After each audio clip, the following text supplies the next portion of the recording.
Unatosha Bwana. Asante Yesu. Thank you Jesus. Utukufu ni wako Bwana. Heshima ni zako Yesu. Mamlaka ni yako Bwana. Thank you Jesus. Basi mpendwa msikilizaji, mahala pote ulipo, kama sauti inakufikia, ni siku tena, wakati ulio mwema machoni pake Bwana mbingu na nchi. Ametupenda, ametulinda, ametukirimia kibali na nafasi ya kuishi, sio kwa nguvu zetu wala kwa uwezo wetu, lakini kwa uwezo wake Bwana tungali tunaishi. Tuna kila sababu za kumshukuru Mungu, kumtukuza, kumwamini, kumtumaini na pia kumtumikia, kwa maana ndiye mwenye uwezo na ndiye mwenye nguvu. Imempendeza jioni ya leo kwamba tupate nafasi ya kukutana mahala hapa kwa neema yake Bwana, kwa ajili ya kushiriki neno lake Bwana. Kwa hiyo mahala ulipo, ninakukaribisha katika jina la Yesu Kristo. Naomba muda wako tu mchache kwa ajili ya kushiriki neno lake Bwana, na itakuwa ni baraka katika jina la Yesu Kristo. Nikukumbushe kwamba Mungu aliyekutunza na kukulinda mpaka masaa haya anakupenda sana. Mawazo anayokuwazia ni mawazo mema. Mipango ambayo Mungu ako nayo juu ya maisha yako, mipango mema sana. Ndio maana ungali unaishi siku ya leo. Kwa hivyo una sababu za kumshukuru Mungu, kumtukuza, kumwamini na zaidi pia kumtumikia, maana ndiye mwenye uwezo na ndiye mwenye nguvu. Nami nakuletea neno lake Bwana, ambalo kwa hilo tunaweza kufahamu ni yapi ambaye yanampendeza Mungu na ni yapi yasiyompendeza, ili tuweze kushikamana na yale yanayompendeza Mungu na tuweze kuyawacha yale ambayo hayampendezi Mungu. Ndiposa tuweze kuwa wana wa Mungu, tupate baraka duniani, mwisho wake tupate uzima wa milele. Kwa hiyo nakukaribisha katika jina la Yesu Kristo. Ningependa tuweze kumshukuru Bwana kwa njia ya maombi, kwa sababu ya pumzi ya uhai na nguvu za mwili ambazo ametukirimia kuwa nazo. Ni wengi waliamka, lakini si wengi wamefika masaa haya ambayo tumefika mimi na wewe. Kuna wengine hawajafika hii masaa, matukio ya dunia yamewapata.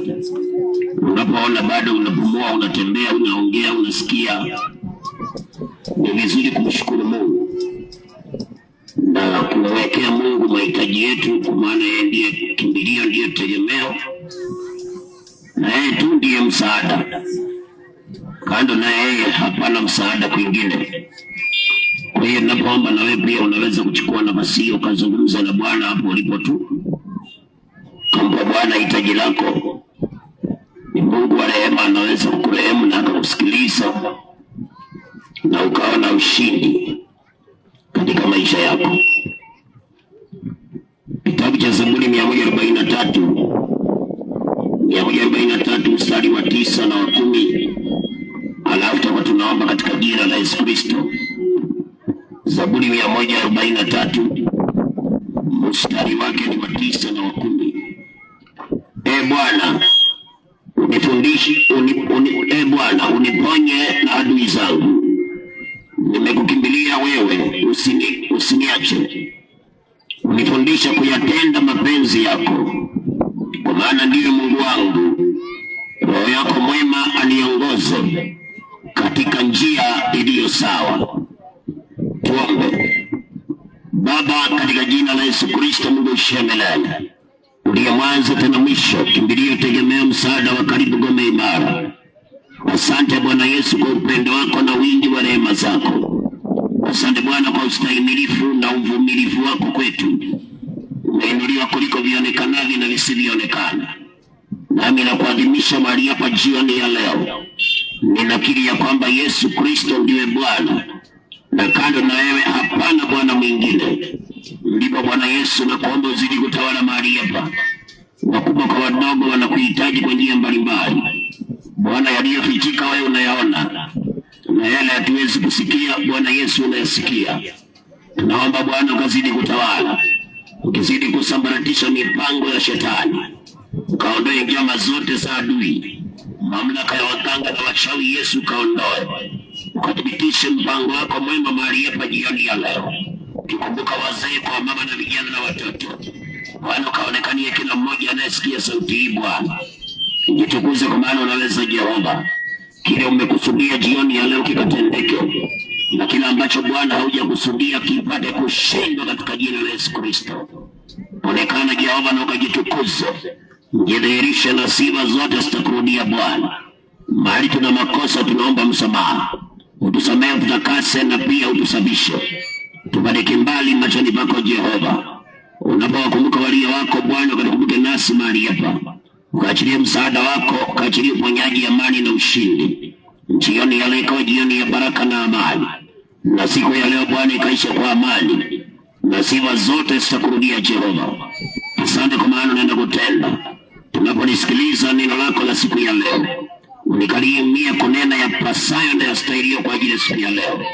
Anaisikiliza neno lako Bwana, ninaomba neno lako likambadilishe, likamfanya kuwa mwana katika ufalme. Kila roho ya kuzuia injili na kemei ipate kushindwa katika jina la Yesu Kristo. Bwana Yesu tamalaki, damu yako ikatirike ikinena mema mahali hapa. Ushindi tukauona jioni ya leo, na sifa zote zitakurudia Bwana. Naamini ya kwamba umesikia na umetenda. Mungu wa Abrahamu, Isaka na Yakobo, kama vile uishivyo, mapenzi yako pekee yatimie sasa na hata milele, katika jina la Baba na Mwana na Roho Mtakatifu, katika jina la Yesu Kristo tunaomba na hata kuamini. Amen. Amen. Hallelujah. Thank you Jesus. Nakaribisha tena msikilizaji mpendwa katika neno la Bwana jioni ya leo kwa jina la Yesu Kristo. Nikukumbusha tena Mungu aliyekutunza mpaka masaa haya. Mawazo anayokuwazia mawazo mema sana. Mipango ambayo Mungu anakupangia mipango mema sana. Mtazame yeye Mungu, muamini yeye. Na lile unajua ni baya usilitende. Lile unafahamu ni baya uliepuke. Kashikamane na lile ambalo linampendeza Mungu, ili ya kwamba msaada wake Bwana uendelee kuonekana katika maisha yako. Mtu ambaye anafanya mabaya, ambaye anajua ni mabaya, hawezi kuona msaada wa Mungu katika maisha yake. Wema wa Bwana hawezi kuona. Kwa hiyo lile ambalo unajua ni baya usilitende. Liepuke, ukashikamane na lile ambalo linampendeza Mungu, na hapo ndipo ushindi utauona. Hapo ndipo mema ya Bwana yataonekana katika maisha yako. Nje ya hayo, mpendwa msikilizaji, hakuna ushindi hata kidogo. Mtu akitenda yale ambayo yampendezi Mungu, maisha yake basi yanakuwa ni vilio, mateso, mahangaiko. Mwisho wake ni jehanamu ya moto. Lakini ukiyafanya yale ambayo yanampendeza Mungu, basi maisha yako yatakuwa ni baraka, ushindi, furaha na amani mpaka uzima wa milele. Kwa hiyo ujiona ni mabaya, mpendo, usiyatende. Yaepuke na usiwafuate watu, lakini mfuate Mungu ambaye anakupa uhai. Wanadamu hawana msaada wote. Mungu pekee ndiye akona msaada. Kwa hiyo usiwafuate watu na kufanya yale ambayo kinyume na mapenzi ya Mungu wako. Ni vizuri kumfuata Mungu, kwa maana ndiye amekupa nafasi ya kuishi. Na Mungu ndiye akona maisha yako, ndiye akona kesho yako. Mungu ndiye hapo pia na umilele wako. Lakini wanadamu hawana msaada wako hata kidogo. Kwa hiyo ufanyapo mambo usifanye kwa sababu ya watu, lakini fanya kwa sababu yanampendeza Mungu. Maana ni Mungu ndiye atakusaidia. Ni Mungu ndiye akoa msaada wako. Ukisimama upande wake, basi yeye atakuachililia msaada kwa kila hitaji na kila jambo. Lakini ukipumazika na kufanya yale ambayo hayampendezi Mungu, basi jua kwamba hapo ndipo mateso na vilio vitaongezeka maishani. Mwisho wake itakuwa ni jehanamu ya moto. Lakini mapenzi ya Mungu si kwamba tuteseke na tuende jehanamu. Mapenzi ya Mungu ni kwamba angependa sisi sote tubarikiwe na tupate uzima wa milele. Ndio maana ametuachia neno lake ili lituongoze na lituelekeze, lituonye na pia kutujulisha makosa yako wapi, ili na sisi tunapoendelea kuishi tuishi kwa kuepukana na maovu na kushiriki yale ambayo yanampendeza Mungu, ili ya kwamba tuweze kuona msaada wa Mungu duniani, mwisho wake uzima wa milele. Katika utangulizi jioni ya leo, Maandiko yanasema acha Bwana wa kila mahali akichunguza mtu mwema na mtu mbaya. Jioni ya leo Mungu amekulinda, amekutetea. Tuko mwezi wa pili kulingana na kalenda ya dunia, na siku zinazidi kusonga tukiwa bado na rehema za Bwana. Lakini jioni ya leo Mungu anapokuangalia mzema wa kijana, anakuhesabu miongoni mwa kina nani. Maria anasema acha Bwana kila mahali akichunguza mtu mwema na mtu mbaya. Sasa wewe hivi ulivyo na kule umetoka, yale umetoka kufanya na unaenda kufanya, Mungu akikutazama anakuhesabu miongoni mwa kina nani? Anakuhesabu miongoni mwa wenye haki au miongoni mwa watu wabaya? Maandiko yanasema tuchunguze njia zetu na kuzijaribu, na tufanye kumrudia Mungu tena. Tuchunguze njia zetu na tuzijaribu, na sisi tufanye kumrudia Mungu tena. Kwa hiyo ni vizuri uchunguze njia zako mbele.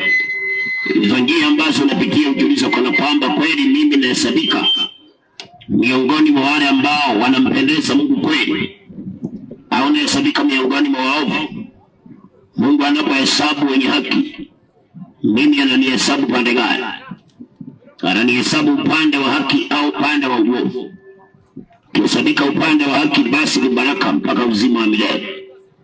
Ukihesabika upande wa uovu, basi ni laana duniani, mwisho wake ni mauti ya jehanamu ya moto.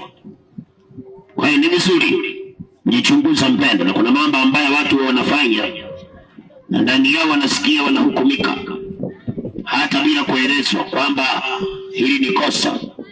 Ndani yako unasikia kabisa unahukumika hata bila mtu kukuelezea. Unasikia ndani yako unahukumika kwamba hili unafanya halifai. Basi mpendo, mambo kama haya unastahili kuyawacha kwa mara moja, kwa sababu wakati ambapo unahukumika ndani yako, ni kumaanisha kwamba yale mambo unafanya hayampendezi Mungu hata kidogo. Na ndio maana anasababisha upate hukumu ndani yako mwenyewe. Kwa hiyo ni vizuri kuyaachana na haya ambayo unayafanya na unahukumika ndani yako, ili ya kwamba moyo wako pia uwe umekuwa settled mbele zake Mungu, ndiposa uweze kuona msaada wa Mungu. Wakati mwingine ni vizuri kujiuliza kana kwamba kama mimi mwenyewe nasikia kuhukumika, na Mungu akiwa mbinguni anasikiaje? Kama nafanya kitu fulani nasikia mimi mwenyewe ndani yangu nahukumika, na je, Mungu akiwa mbinguni anasikiaje?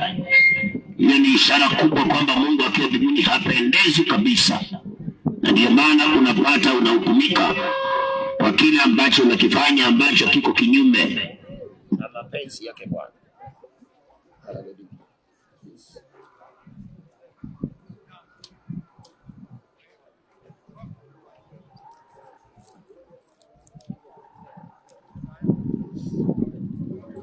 Asante. Bluetooth mode.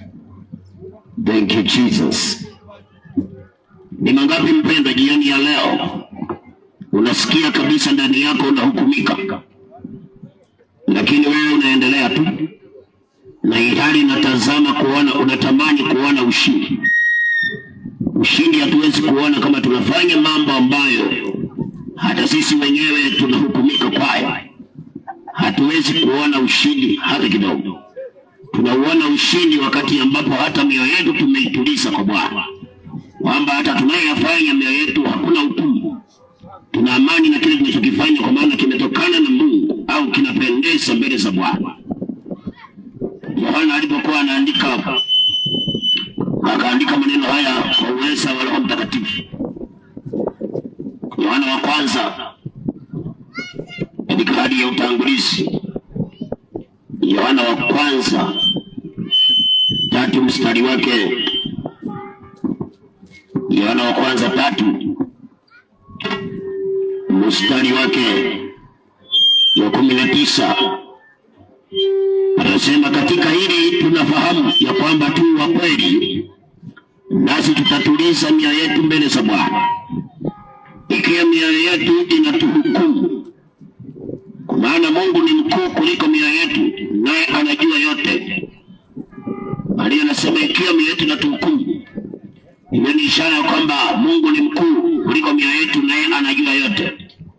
Yaani wakati moyo wako unakuhukumu kwa habari ya jambo fulani, hiyo ni ishara ya kwamba Mungu anakushuhudia kwamba lile unafanya halimpendezi hata kidogo. Ndio maana moyo wako unakuhukumu.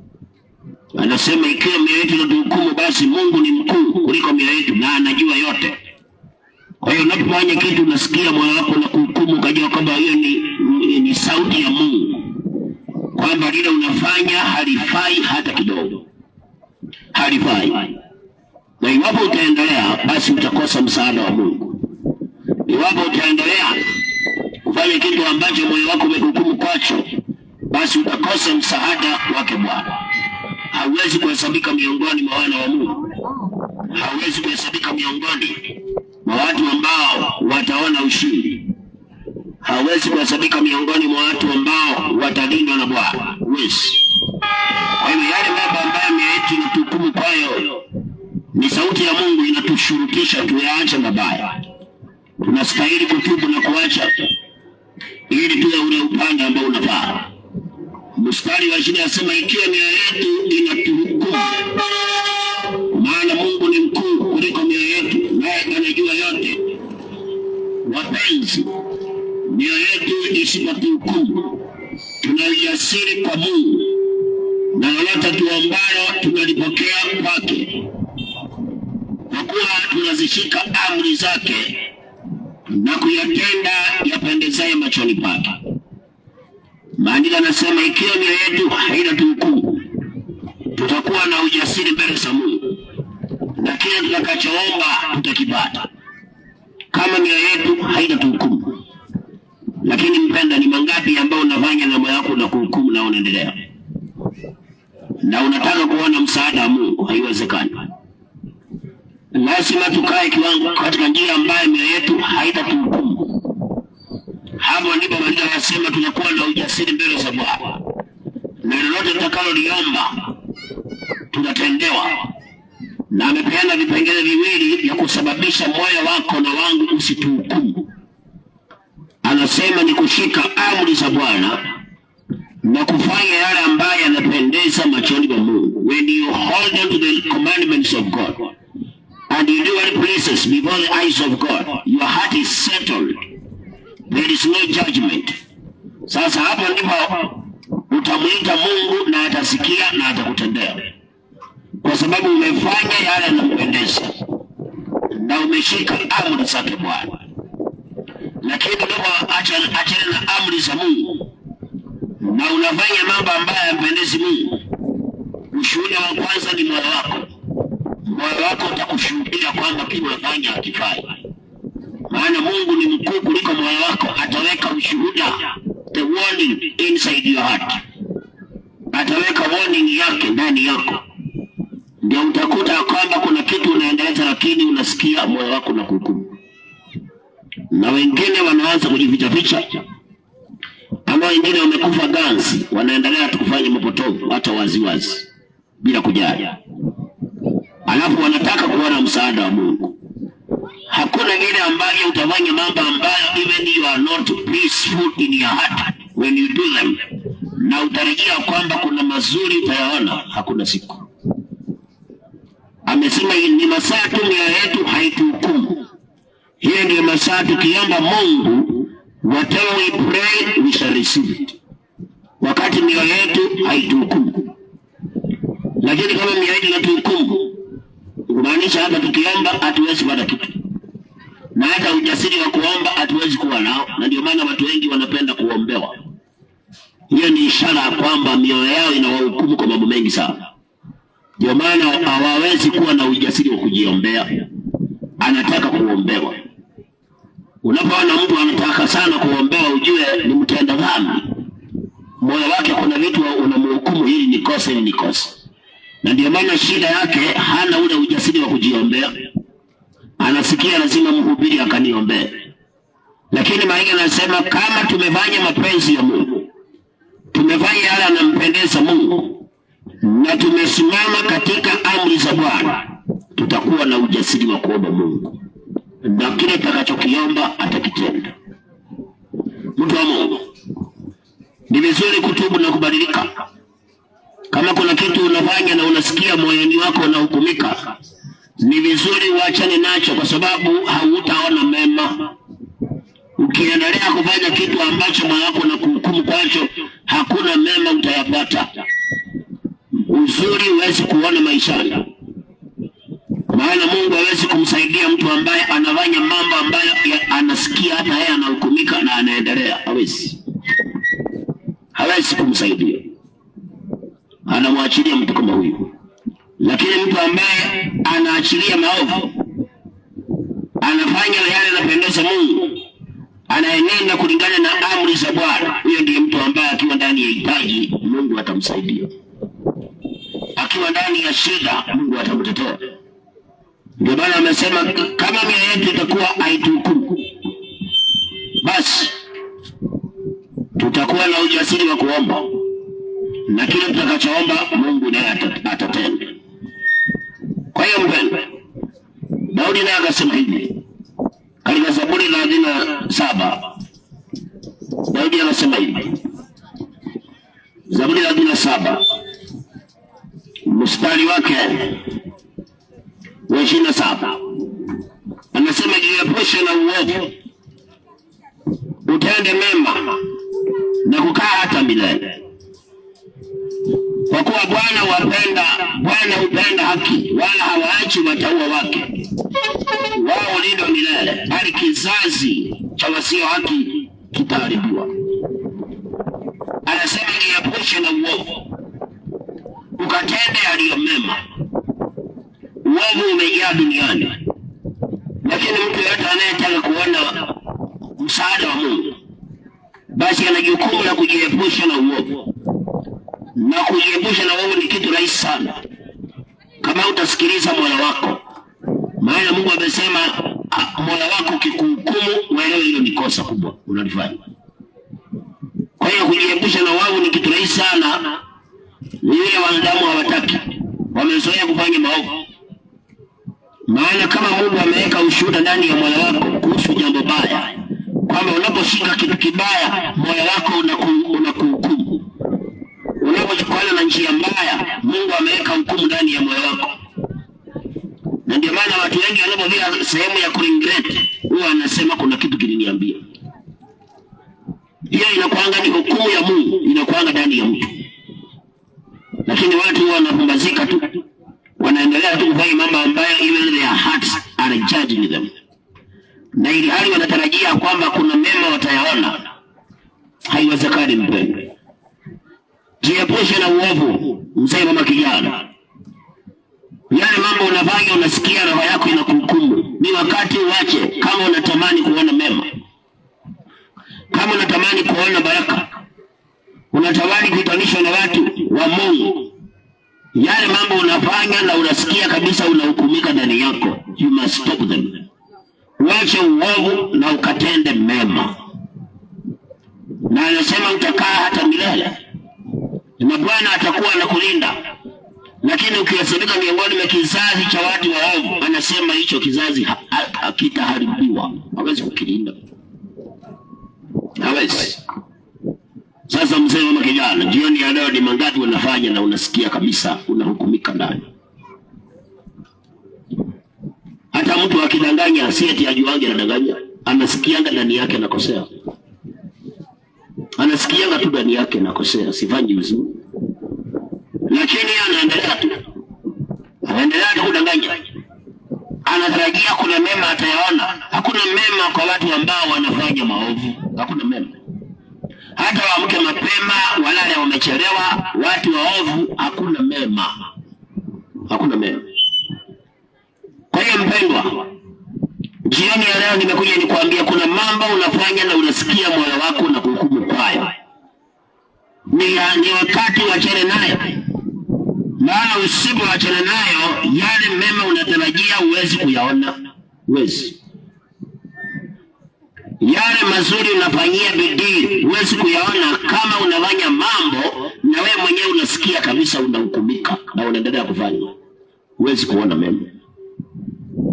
Utakuwa umehesabika miongoni mwa watu waovu. Na watu waovu maandiko yanasema kwanza wao wanakanga kama mawimbi ya baharini. Bahari iliyochafuka. Mtu mwovu maisha yake Mungu anasema yanafanana na bahari iliyochafuka. Haiwezi kutulia. Haiwezi. Na kama itatoa kitu ni matope na takataka. Na hakutakuwa na amani kwa mtu mwovu. Mtu wa Mungu. How many things are you doing? But your heart is judging you of them. Kuna watu sasa hata kuna mahali wanaenda na wanasikia ndani yao kabisa roho zao zinawahukumu. Lakini wao wanaendelea tu kuenda. Na wanatarajia kwamba mwaka wao utakuwa wa baraka. Hauwezi kutembea gizani na utarajia kuna nuru utaiona. Haiwezekani. Ni vigumu mzee, mama, kijana. Ni wakati hata umuogope Mungu. Umche Mungu wako. Usifanye mambo kwa sababu ya watu. Mungu amekupenda, amenipenda mpaka ameweka hukumu yake ndani yetu. He has laid his judgment in us. That there is nothing evil we do unknowingly. Hakuna. Hata maandiko yanasema watu hawana udhuru. Wanadamu hatuna excuse. Hakuna mtu anaweza kusema ati mimi sijui kama ni kosa ninafanya. Hakuna. Mungu ameshaweka hukumu yake ndani ya kila mtu. Kila mtu anayefanya mabaya anasikia ndani yake anafanya mabaya. Romans chapter number 1. Maandiko yanasema hivi. Warumi 1. Mstari wake ni wa 20. Anasema kwa sababu mambo yake yasiyoonekana tangu kuumbwa ulimwengu yanaonekana na kufahamika kwa kazi zake, yani uweza wake wa milele na uungu wake, hata wasiwe na udhuru. Mungu anasema kazi zake zinatambulikana kwa wanadamu. Uweza wake na uungu wake unatambulikana. Kwa mfano, kila mwanadamu ako hai siku ya leo, huko nyuma kuna mahali anasemanga kama si Mungu pale singetabona.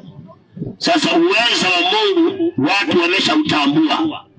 Kiwango ya Mungu anasema there is nobody who is excusable. Hakuna mtu ako na excuse ya kufanya mabaya. Kwa maana kila mtu anayefanya kosa anajua kabisa anafanya kosa. Si eti ajui. Anaelewa kabisa anafanya kosa. Maana ndani yake anasikia. Hata mtu aliye na mpango wa kando anajua kabisa anakosea. Si eti ajui. Kwa sababu ndani ya roho yake anasikia kabisa. Anaelewa kabisa anafanya kosa. Hata mvuta fegi anajuanga fegi ni mbaya. Kwa maana akikutana na pasa utakuta anaivinya mgongoni. Kwa maana anasikia ndani, na pasa hajamwambia ati waache kuvuta fegi. Lakini akikutana na mhubiri wakianza kuongea unakuta kama alikuwa anavuta fegi anaanza kuivinyia kwa mgongo. Anaisima polepole. Nani amemwambia? Hukumu ya Mungu ndani yake. The judgment of God in the heart. Ndio inamwonyesha hiki tunafanya hivi. Kwa hiyo tukiteseka, tunateseka kwa kutaka kwetu. Tukihangaika, tunahangaika kwa kutaka kwetu. Kwa sababu upendo wa Mungu umekuwa mwingi sana kwetu. Kiwango ya kwamba ameweka ushuhuda wake ndani ya kila mtu. Aliyevaa vibaya anaelewa kabisa hii nguo ni fupi, si eti hajui. Ukikuta barabarani utaona mwenyewe ameanza kuishukisha. Na hakuna mtu anamwambia nini kinafanyika. Hukumu ya Bwana ndani ya moyo wake inamuonyesha hili ni kosa. Lakini kwa nini asiwache? Kwa sababu ya uzushi na moyo kujaa ujinga. Hebu tuendelee hapo Warumi 1 usikie kwa nini wanadamu hawabadiliki. Na vile Mungu ametupenda mpaka ameweka hukumu yake ndani yetu, ameweka mpaka uweza wa uungu wake. tumeshuhudia wengine makuu ya Bwana. Na mahala tunakumbukanga unasema hapo kama si Mungu singetoboa. Lakini unakuta bado tu kuna mambo unafanya tu kisikia tu ya hai na endelea. Ni kwa nini? Mstari wa 21 unasema kwa sababu walipomjua Mungu hawakumtukuza kama ndiye Mungu wala kumshukuru, bali walipotea katika uzushi wao na mioyo yao yenye ujinga ikatiwa giza. Walipotea kwa uzushi. Wanadamu wa leo ni wazushi. Hawezi kubali kosa kwamba ni kosa, mabadilike. Lazima abishane. Mwanadamu lazima abishane na kusudi la Mungu. Na ndio maana sasa mwanadamu anazidi kupotea tu. Anazidi kupitia ile barabara mbaya na kuna uwezo wa kungeuka na kuiacha. Kwa sababu hata ndani yake anasikia kabisa this is not right. Hii sio njia nzuri. Lakini kwa sababu ya uzushi na mioyo yetu inakuwa na ujinga. Mioyo inakuwa na ujinga. Tunapumzika. Na mstari wa 22 anasema wakinena kuwa wenye hekima walipumzika. Wakinena kuwa wenye hekima. Tunafanya maovu kwa sababu tunajinena kuwa wenye hekima. Tunataka kuonyesha Mungu hiyo si kosa. Si kosa kubwa sana. Si dhambi. Lakini hiyo unasema si dhambi, roho yako inakuhukumu. Mwenyewe unasikia ndani yako unahukumika. Lakini umekuwa na uzushi. Unajinena kuwa mwenye hekima, unajaribu kumbadili agano la Bwana. Ukisoma Isaya 24 Mungu anasema dunia imejaa laana kwa sababu watu wanavunja sheria za Mungu. Wanabadili amri ya Bwana. Wanavunja agano la milele. Sasa Mungu anaachilia dunia inakaa ndani ya laana. Mateso yanajaa. Nini hicho unafanya mpendwa ambacho your heart is judging you of it? Nini hicho? Na hali watarajia kuona mema. Maria amesema if our hearts judge us, we should know that God is greater than our hearts.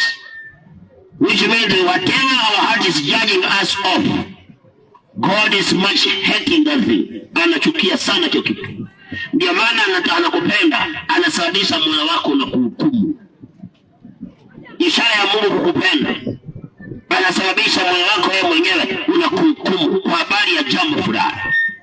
Akikuwa anatarajia when you be judged, you will repent and change. Lakini nakuta kwamba hata pamoja na ile kuhukumika, tunajinena kwa wenye hekima. Tunapumzika, tunakuwa wazushi, hakuna kosa, sio kosa. Mungu ni wa Mungu wa watu wote, alikujia wenye dhambi. Ndio maneno ya watu wazushi. Usihukumu usije ukahukumingwa. Na hicho anasema usihukumu, yeye mwenyewe kwanza anajihukumu. Moyoni mwake anasikia anajihukumu. Kwa hiyo jambo anasema usihukumu. Lakini ni uzushi. Na hiyo ndivyo tunatembea barabara ya mateso wakati Mungu yeye anatupenda tukae vizuri. Tunaendelea kutembea barabara ya mahangaiko wakati Mungu yeye ametupenda mpaka angependa tukae katika ushindi. Mawazo anayotuwazia ni mema. Mipango anayotuwazia ni mema. Ili utaionaje wakati unasikia kabisa unahukumika na wewe unatembea tu ukiwa unafanya mabaya tu kiendelea mbele. Na unasikia kabisa rohoni mwako you are not at peace, you are disturbed kuhusu kitu fulani, kuhusu jambo fulani, tendo fulani. Lakini wewe unakuwa tu unaendelea tu, unajitia tu nguvu za kuendelea kufanya kitu ambacho unahukumika kwacho. Mtu wa Mungu, Petro akasema tunastahili kuziepuka tamaa za mwili zinazopingana na roho. Kingine ni tamaa za mwili.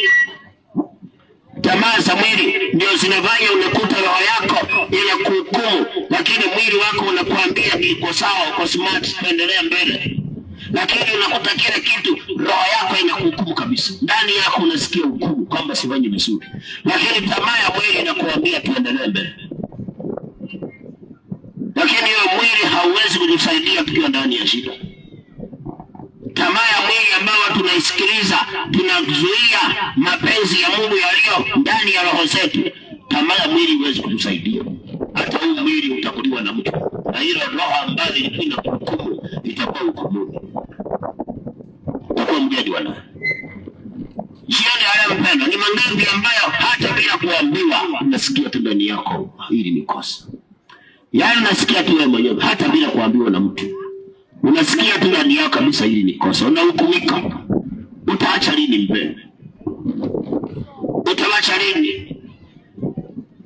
Naangalia vile wataka kuona mema. Ona vile wanatarajia kuona ushindi. Ona vile una mipango mema. Mpaka mwingine ameandika diary. Lakini kuna mambo anafanya. Ndio maana mpango wa kando huwezi kusave jina lake. Unasave jina lingine. Kwa sababu gani? Moyoni mwako unahukumika. Ndio utakuta kama mtu ana mpango akaona kwenye simu yake amesave jina lingine. Kazi ni wakamangwani.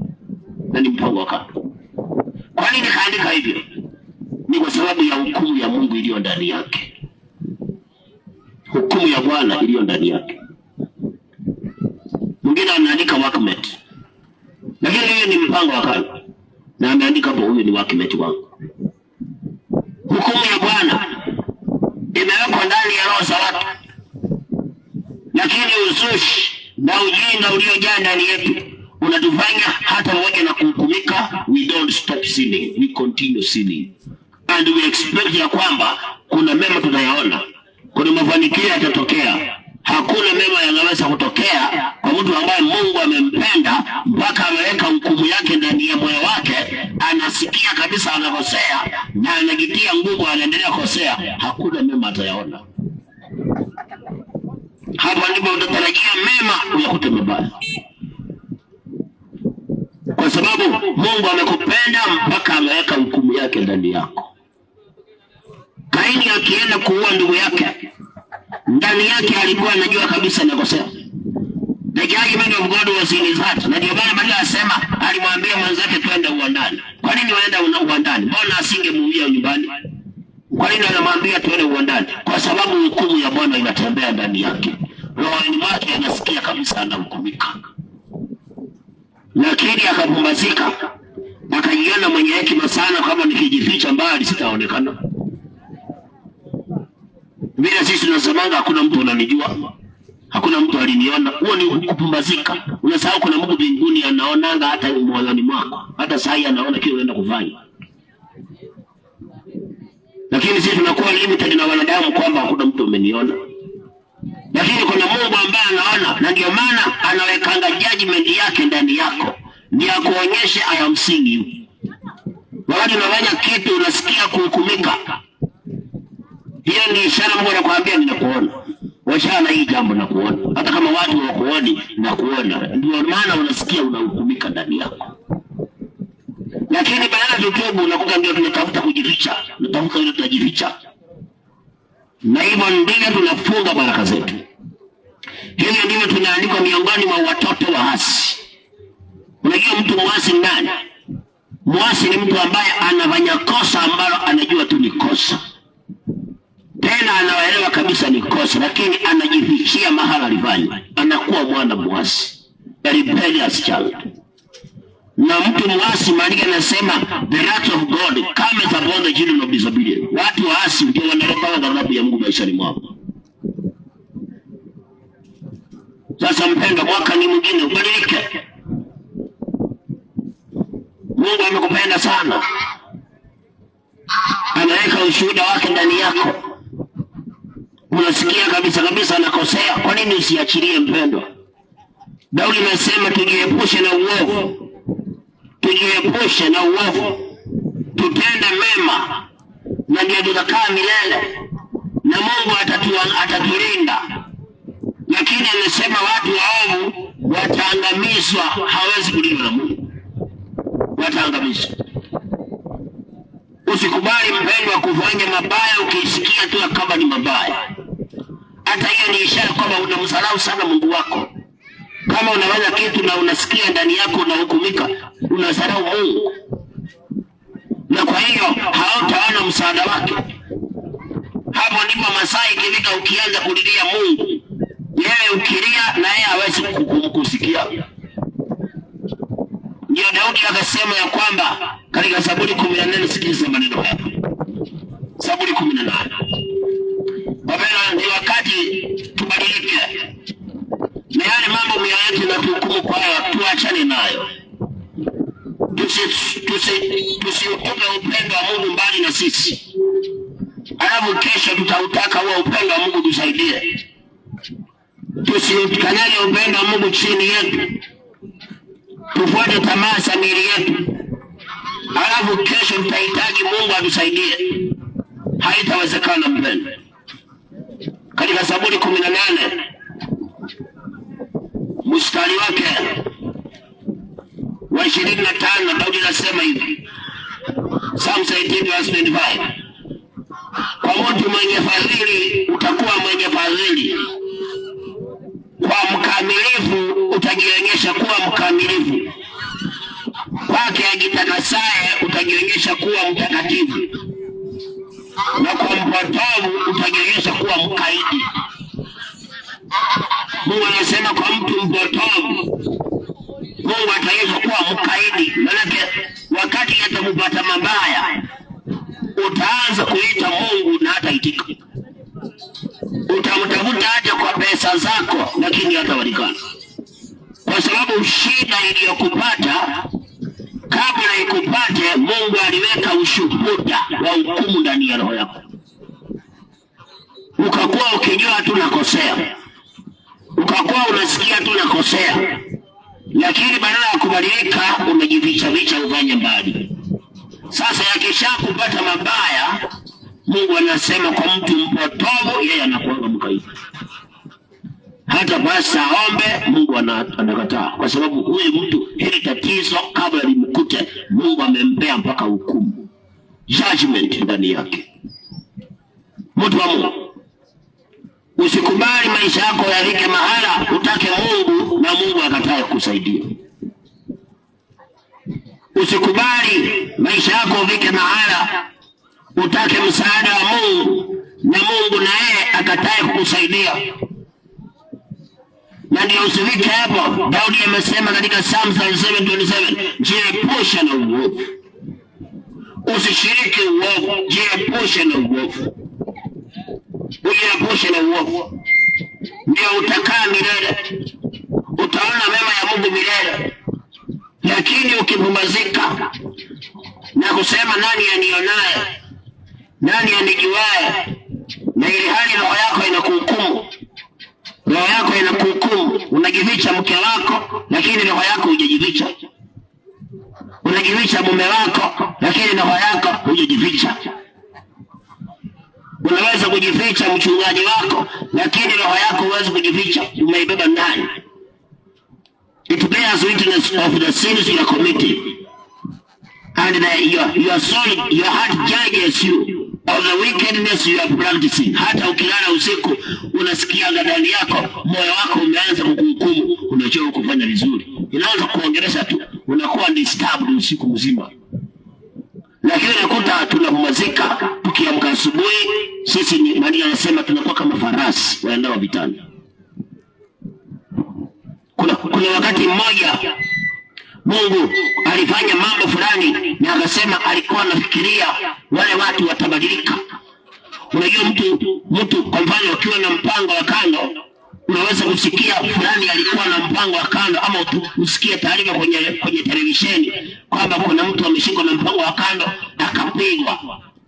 Wakati mwingine ni Mungu anajaribu kuonyesha hiyo barabara umepitia haielekei pazuri, akifikiria huenda nikisababisha mmoja wa wazinzi aadhibiwe, wazinzi wengine watawacha uzinzi.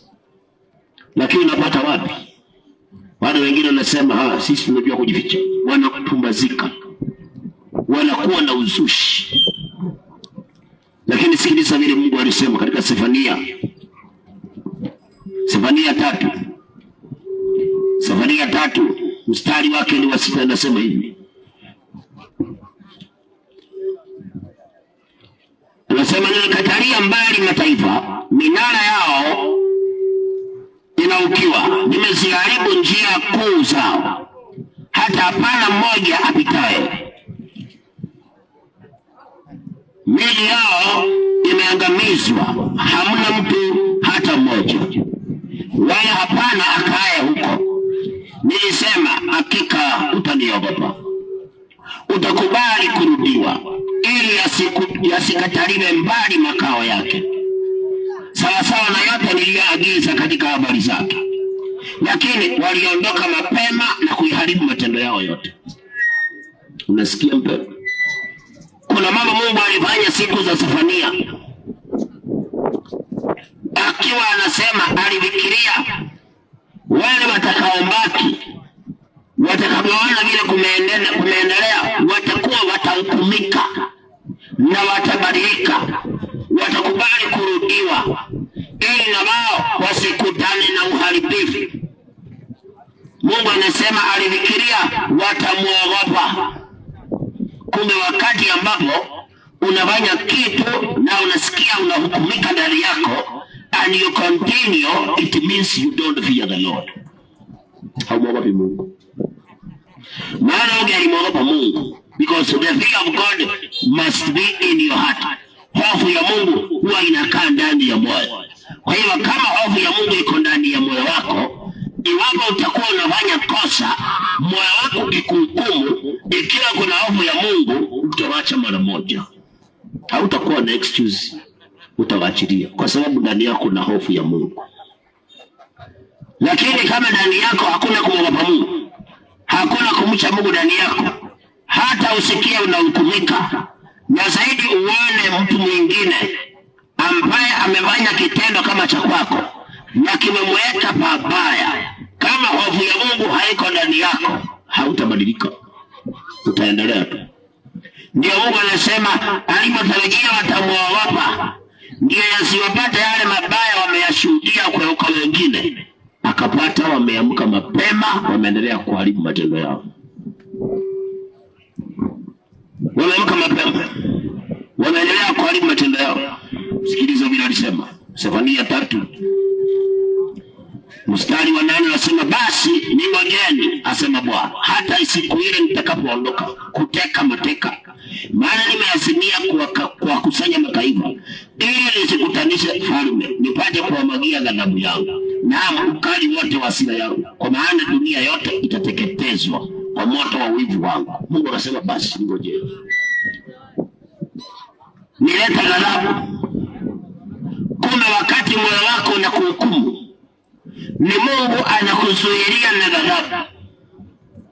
Lakini kwa sababu ya kupumbazika na kujinena kwa wenye hekima, tutakuja tukubadilika. Kuna wengine wajinena kwa wenye hekima, hii mambo tutaenda sana kwenye kidogo na tutakuja kuacha. Kujinena kwa wenye hekima, wanapumbazika. Sasa watu hao wanavuta ghadhabu ya Mungu maishani mwao, na ikikuja haiwezi ondolewa. Wakati ghadhabu ilishuka Sodoma na Gomora, hata Abrahamu rafiki wa Mungu hakuisudia. Alijaribu sana kuconvince Mungu, lakini ilionekana haiwezekani. Haiwezekani. Hata Lutu alijaribu sana kuzubaa huko Sodoma, angalau Masai songe, lakini Maria anasema alitolewa kwa nguvu na malaika. Alitolewa kwa nguvu, akaambiwa ondoka, kwa sababu ghadhabu imefika. Maana hata watu wenyewe wanapofanya mabaya wanasikia ndani yao hukumu ya Bwana, lakini wanaendelea kufanya yale mabaya. Kwa hivyo wanavuta ghadhabu ya Mungu maishani mwao. Mtu Mungu, usiendelee kuharibu matendo yako. Kuna kitu Daudi alimwomba Mungu, akamwambia Mungu amsaidie sana asiyazoelee matendo mabaya. Ni hatari sana kuzoea matendo mabaya kiwango ya kwamba hata uwezi kubadilika.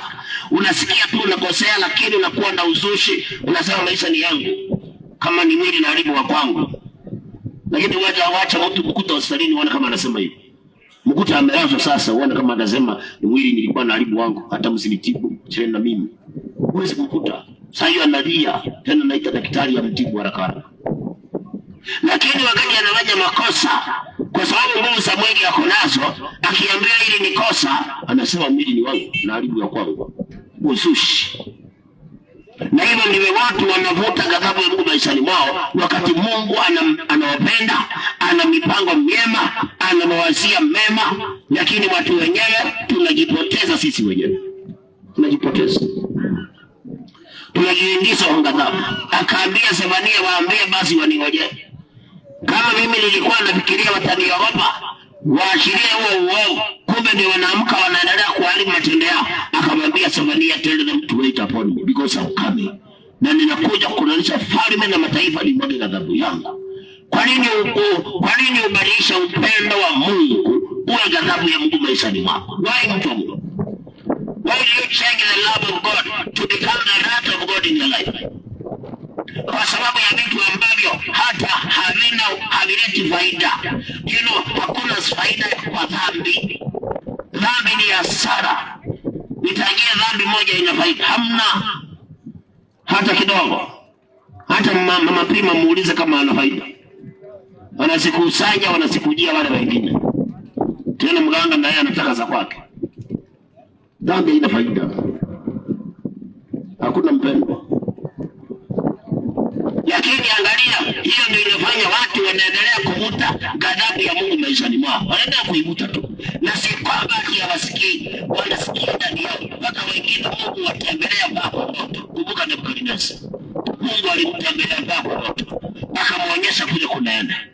Na hii ni baada ya Danieli kuja kumwambia hii mambo ifanye. Lakini angalia, bado aliamka tu mapema akaharibu matendo yake. Akavuta ghadhabu ya Mungu. Mtu ambaye alikuwa amechaguliwa mfalme amekula nyasi. Kwa nini mpende maisha yako ya haribu? Na Mungu anakuumbia mema. Ndio maana anapoona unakosea anaweka hukumu yake ndani yako. Kwa sababu amekuumbia mema. Kwa nini unataka yale mabaya mpende? Kwa nini unataka maisha yako yawe magumu, yawe mazito, ujikute mahali kwa ghadhabu? Mbona mzee, mama, kijana? Kwa nini tusimpende huyu Mungu ambaye anatupenda mpaka anaweka hukumu yake ndani yetu, kwamba hakuna kosa tukufanyalo bila kulijua ni kosa. Tunapofanya kosa tunasikia roho zetu zinatuhukumu. Mbona tusikubali kuyaachilia maovu na kushika yale mema, angalau upendo wa Mungu uwe mwingi kwetu? Wakati mwingine wanauliza watu, kama bado tunafanya mabaya na Mungu anatusaidia, na tukiacha mabaya kutakuwaje? Kama tunafanya mabaya na anatusaidia, na tukiacha mabaya, si maisha yetu yatakuwa mazuri sana? Mema tutayaona kila siku. Hapo ndio Daudi anasema ni Psalm 118, siku itakuwa ni siku aliyoiumba Bwana, tutakuwa tunaishangilia kila siku. Hakutakuwa na siku ya kulia, itakuwa ni siku ya kufurahia, kwa sababu mema Mungu atayapanga maisha. Mtu wa Mungu, usiendelee kumwazika, kuendelea kufanya kitu ambacho unasikia kabisa ndani yako wakifanya. Ni hasara kubwa sana. Ni ishara ya kuonyesha Mungu umepotoka. Na kwa sababu ya kupotoka, anasema atakuwa mkaidi kwako. Masaa utaanza kumulilia, yeye hata kusikiliza. Kwa sababu wakati alikupenda sana, akakuwekea judgment ndani yako, ulikataa kubadilika. Hata wakati moyo wako unakuhukumu, ndio ulitafuta lodging ya mbali sana. Tuende mbali, maana sasa nasikia hapa hatuko safe. Unasikia unasema hapa hatuko safe, tusonge songe. Badala hawaache hiyo kitendo, anasema tusonge songe mbele. Hebu angalia vile mwanadamu anapumzika. Moyo wake unamuonyesha hapa na ule jambo mnafanya si nzuri. Lakini napata badala abadilike, anasema tusonge mbele. Tujifiche huko mbele kabisa. So tunaharibu matendo yetu tukiwa tunajua. Tunaharibu njia zetu tukiwa tunaelewa, si kama tuelewi. Alafu kesho tutataka Mungu atusaidie. We cannot ignore God and expect the help of God. We can't. If we ignore God, even if we expect his help, Biblia inasema matarajio ya mtu mwovu yatapotea. Hawezi kuyaona mama matarajio. Kama ni mtu anayefanya uovu, matarajio yake yote yatapotea, hawezi kuyaona. Wale wanaofika kiwango cha kufurahia yale mambo walikuwa wanayotumainia ni watu ambao Mungu anasema ni watenda haki. Wale watu wanatenda haki ndio watu ambao whatever they are hoping for, they will find it. Kwa hiyo furaha itaingia maishani mwao. Lakini mtu ambaye Mungu anampenda anaweka hukumu yake ndani yake, angalau abadilike, lakini yeye anaendelea tu, tena ndiye anatafuta njia zingine ajiviche.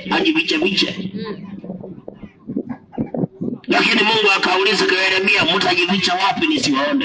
Where will you hide? Ndio nisije nikawaona. Amen. Mpenda, wacha kujificha. Kile unasikia unahukumika kwacho, wacha kujificha. Unasikia hii mpango wa kando ni kama mama watoto anaenda kukajua, unanunua laini nyingine. Unakaambia hiyo laini usinipigie kwa hiyo namba tena, acha nikupe namba mpya. Amen. Umesikia hukumu ya Mungu, badala wewe ubadilike, unavuta ghadhabu ya Mungu. Yes. Mbona wapenda tunakuwa hivi? Tunayaharibu maisha yetu wenyewe. Mungu akitupenda na sisi tunaendelea kutupa upendo wake mbali na sisi. Lile kosa ambalo tunasikia badala tuliache, ndio tunatafuta mahali tulifanyia kwa chemba. Ndio mahali kwa chemba kubali hatuonekani. Kumbe Mungu anatuona vizuri sana. Ndio. Akamwambia Zefania, nilikuwa nafikiria sasa wataogopa. Amen. Na nilidhania kwamba hawa watu hivi sasa watakuwa wanakubali kumtiwa. Kweli. They will accept correction. Amen. Lakini anasema aliona wameamka mapema waendelee kwa ubaya. Aliona wameamka very early waendelee kwa ubaya wao. Amen. Lakini akasema waambie basi kama wameamua ndivyo, wacha basi mimi nitakuja niwaletea ghadhabu. Mtu wa Mungu, kwa nini Mungu akuwa anakutakia mema nawe utatakie mabaya? Amen. Kwa nini Mungu akutakie baraka nawe ujitakie laana? Ona vile alimwambia Kaini, kuna dhambi na kuotea. Iko dhambi Kaini. Akamwambia lakini Kaini ishinde. Inakupasa ushinde hiyo dhambi. Ona vile Mungu alimpenda Kaini. Lakini Kaini akapumbazika. Akapumbazika. Na akafanya kama hivi na wewe. Tukisikia tumehukumika, badala tubadilike, tunasonga mahali. Tunasonga mahali pa giza. Yes. Kumbe hata kwa tunasonga, bado huyo Mungu anatuona tu. Sije hatuoni. Sasa Kaini akasikia hukumu ya Bwana, lakini badala awaachilie kila kitendo, yeye akasonga uwandani, aende huko mbali kidogo. Amen. Kwa tukisonga mbali hatutaonekana. Kumbe huko bado Mungu alikuwa anamuona. Na angalia mtu ambaye Mungu alikuwa amemtarajia, amempangia mema. Akamwambia ukitenda mema utakubalika mbele, utapata kibali. Angalia ni mtu aliyekelewa laana. Amen. Kwa nini mpenda ujilaani mwenyewe? Why do you curse yourself? Kwa nini unafunga baraka zako mwenyewe? Amen. Mtu wa Mungu, kwa nini unafunga ushindi maisha yako mwenyewe? Kweli. Ona vile Mungu anakupenda. Amen. Kiwango kwamba hata ukikosea hakuachii hivyo. Amen. Anasababisha moyo wako unakuhukumu. Ndio. Kama mtu ametoka kazini ameiba, ndani yake kabla atoka ngeti ya kampani alikuwa anasikia tu anahukumika. Ndio. Alikuwa anasikia tu ndani yake hukumu. Hata wakati mwingine Mungu anajaribu kumwekea uoga. Amen. Haanza kusikia ni kama itapatikana. Kweli. Angalau Mungu anataka huyu mtu asifanye kitu. Amen. Aachilie. Yes. Arudishe. Kweli. Lakini mtu anapombazika. Yes. Anatoka na mali ya kampani. Amen. Alafu anatarajia kuna siku baraka zitatokea. Hakuna siku mpendo. Kweli. Wakati moyo wako unakuhukumu na wewe unaendelea, unavuta ghadhabu ya Mungu. You are pulling the wrath of God in your life. Yes. Na ghadhabu ya Mungu ikifika maishani mwako, hakuna mtu atakusaidia. Hakika. Hakuna. Wakati Sauli Mungu alimkataa, hata Samueli alipoomba, hakuna Mungu akubali. Hakubali. Hata kama Samueli kwanza wacha kuomba kulia, Samueli alilia machozi. Lakini yule ni mtu ambaye ameshapumzika. Akaamua kupitia njia isiyofaa. Kwa hivyo hata machozi ya nabii Samueli haikufika mbinguni. Bado Mungu alikataa. Mtu wa Mungu, ni nini hicho ambacho unafanya mpendo? Ambacho unasikia kabisa unahukumika. Hata bila mtu kukuelezea. Wewe unasikia kabisa ndani yako inside you kuna judgment inatembea hapa. Why do you continue? Kwa nini unasikiliza mwili wako? Unakosa kusikiliza roho yako. Kuna mwili wako na kuna roho yako. Mwili wako unakuambiaga uko sawa, tuendelee mbele. Tuendelee. Lakini roho yako kuna vitu inakwambianga hapana. Unakosea. Ndio. Roho inakwambia unakosea. Ndio Petro anasema tusipinge tamaa za mwili zinazoshindana na roho. Tusipinge. Ndio tuweze kuona ushindi. Ndio tuweze kuona mema. Ndio tuweze kuona baraka za Mungu.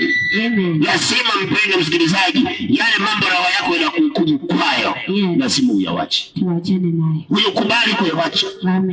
Usifanye kama Kaini. Usisonge mbele. Hapo umesikia hukumu ya Bwana. Piga mautani, wachilia dhambi.